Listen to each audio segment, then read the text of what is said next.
We're about to dive into a hidden black market, one where criminals steal billions from the taxpayer, not with guns, but by exploiting America's food safety net. That's right. We're talking about the Supplemental Nutrition Assistance Program, or SNAP, and specifically the incredible amount of fraud surrounding the EBT cards used to deliver those benefits. It's a massive drain on public resources.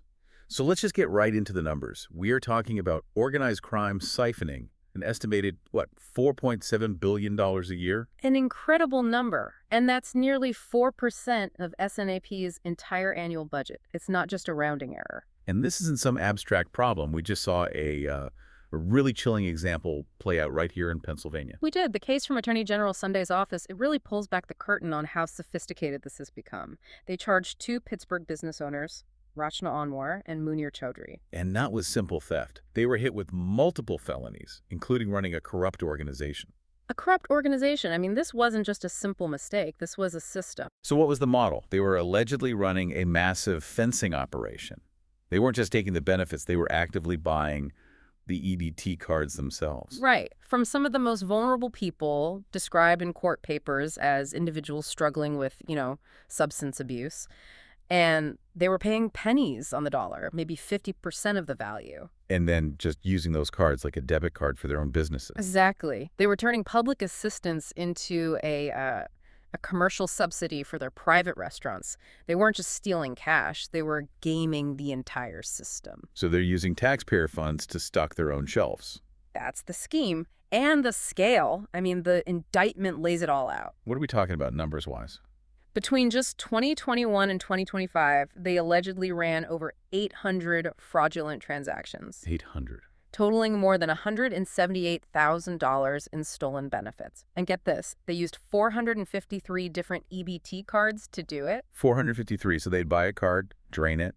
And then just wait for the monthly refill cycle to hit and then do it all over again.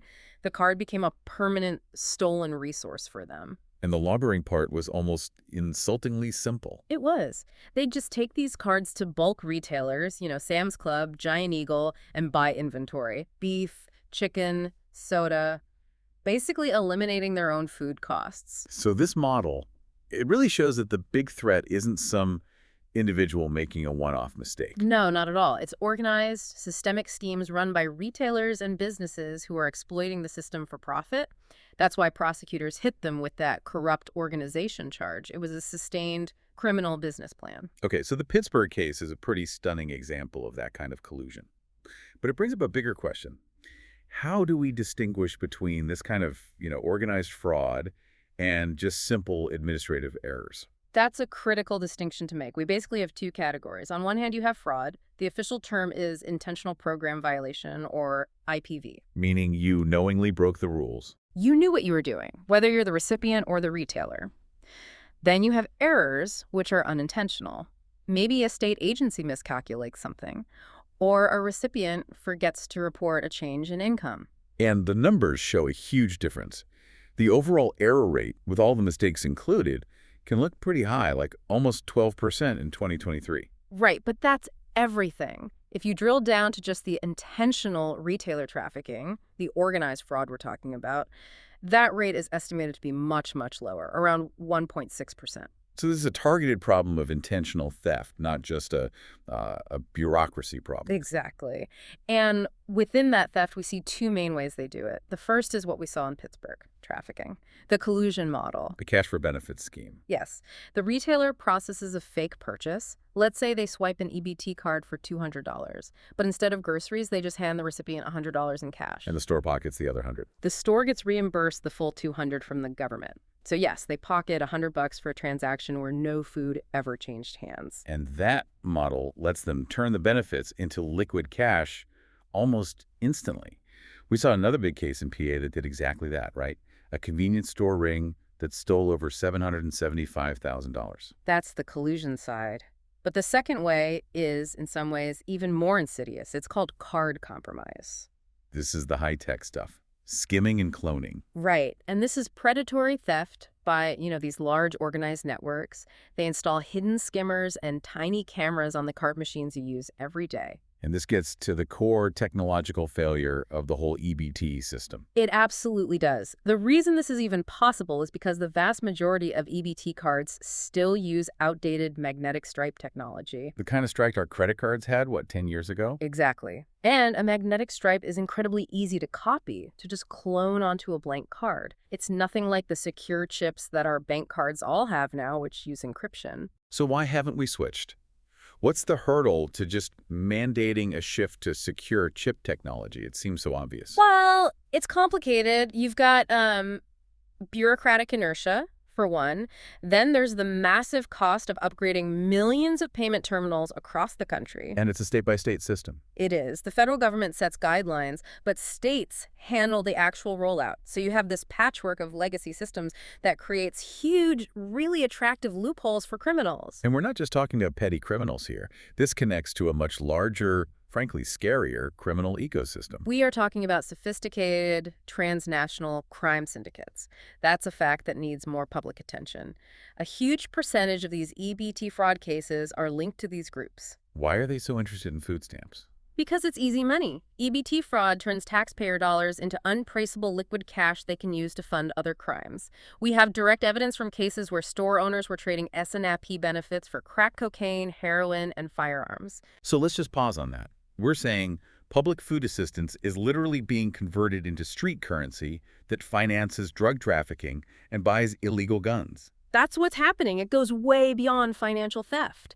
It's fueling some of our worst societal problems. Let's talk about those downstream consequences then, starting with just the raw economic drain. Well, the $4.7 billion annual theft is just the start. Think about the resources needed to even try to get that honey back. You mean law enforcement costs? Exactly. Federal and state task forces like the one in Michigan, the Bridge Card Task Force, they are working constantly on these cases. And the results show you how much work it is.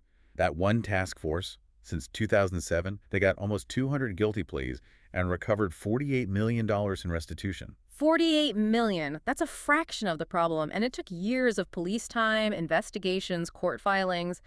It's a colossal mess to clean up after the fact. And it's not just the government losing money. This hits retailers, too. Oh, absolutely. Retailers and banks, they absorb huge losses from chargebacks. That's, when stolen funds are disputed. We're talking about $200 million in chargeback losses every year. And you know who pays for that in the end? We all do. That loss gets passed right back to the consumer. It's a hidden tax on groceries for everyone. What does that actually add to our bills? Experts estimate that this type of fraud adds about 0.3% to overall grocery inflation. So think about that. The very people the program is supposed to help are paying more for food because of the fraud. It's a vicious cycle. And for the criminals who do get caught, are the consequences serious enough? They can be. We're talking about serious felony charges like we saw in Pittsburgh. Plus, they have to pay the money back, and they're permanently banned from the SNAP program. Accountability is being pursued. But catching them after the fact feels like playing whack-a-mole. It is. It's an unsustainable model. We have to address the structural problems that let the crime happen in the first place. Which brings us back to the technology. It has to. The push to get security, chip-enabled EBT cards deployed everywhere it's absolutely essential. It would disrupt the main method these transnational syndicates are using. And there's legislation in the works, right? The Skim Act. Yes, and it has bipartisan support. It would give the federal government more power to prosecute fraudsters, but crucially, it also mandates the rollout of chip-protected cards. So what's the argument against it? The cost. The administrative cost, yes. But that cost is dwarfed by the $4.7 billion being stolen every single year. Securing this system protects the taxpayer, and it protects the people who actually need the benefits. So if you pull back and look at the whole picture, from local restaurant owners running these schemes to global gangs skimming cards, the common thread is organized crime exploiting a system that's meant to help the vulnerable. It's not random. It is highly intentional. It uses outdated technology as its main weapon.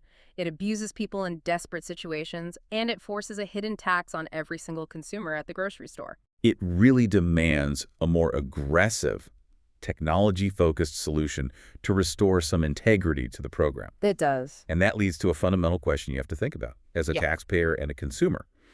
When we see cases like these, where businesses are stocking their restaurants with stolen benefits, it raises a serious question about the government's role. It should.